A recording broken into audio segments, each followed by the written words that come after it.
গোলকগঞ্জ সমজিলাত আৰু উন্নয়ন খণ্ডত সভাপতি গঠন ডুমেৰটো স্কুলৰ প্ৰাক্তন প্ৰধান শিক্ষক দিলদাৰ আলী শ্বেখ ৰূপসী জিবিৰ ৫ নং শাখাৰ ৫৭১টা ভোটৰ ভিতৰত ২২টা ভোট লাভ কৰি সদস্য পদত জয়লাভ কৰে। জানিব পৰা মতে নমিনেশ্যনত দিয়াৰ পিছত হজ কৰিবলৈ যায় দিলদাৰ আলী শ্বেখ। আল্লাহৰ কি মহিমা, হজত থাকোঁতেই জয়লাভ কৰে দিলদাৰ আলী শ্বেখে। ৪জন সদস্য মুছলিম, ৬জন সদস্য হিন্দু থকাৰ পিছতো সকলোৱে একেলগ হৈ দিলদাৰ আলী শ্বেখক সভাপতি হিচাপে নিৰ্বাচিত কৰে। ৰূপসী পঞ্চায়তত কোনো জাতিভেদ নাই বুলি জনাই দিয়ে।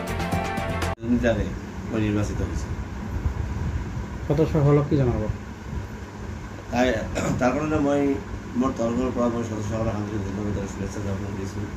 তেওঁলোকে যি আশাৰে মোক পঞ্চায়তৰ প্ৰতিনিধি হিচাপে নিযুক্তি কৰিছিল, মই আপ্ৰাণ চেষ্টা কৰিম যাতে মই সকলোৰে হৈ সকলো সদস্যৰে হৈ যাতে সকলোৰে যিখিনি আশা পূৰণ কৰিব পাৰোঁ, সেইখিনিয়ে মোৰ দৃঢ় প্ৰতিজ্ঞা।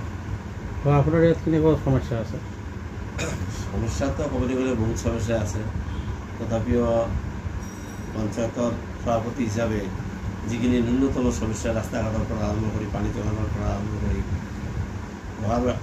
ঘৰৰ পৰা আৰম্ভ কৰি বিভিন্ন ধৰণৰ সমস্যা, পেঞ্চন, অৰুণোদয়, এনেকুৱা ধৰণৰ যিবিলাক মই ন্যূনতম সমস্যা, মানুহৰ মৌলিক যিবিলাক সমস্যা, সেইবিলাক সমস্যা যাতে মই সমাধান কৰিব পাৰোঁ আৰু সকলোৰে যাতে লগত মই যাতে ভাৱৰ আদান প্ৰদান কৰি সকলোৰে ঘৰে ঘৰে গৈ বুজ ল'ব পাৰোঁ, সেইকাৰণে তাৰ কাৰণে মই আপ্ৰাণ চেষ্টা কৰিম। আৰু মই এনেকুৱা কোনো কাম নকৰোঁ যি কামৰ দ্বাৰাই মোৰ হাজি হিচাপে মই মোৰ জীৱনত নলগা হয়, সেইখিনি মই আপ্ৰাণ চেষ্টা কৰিম।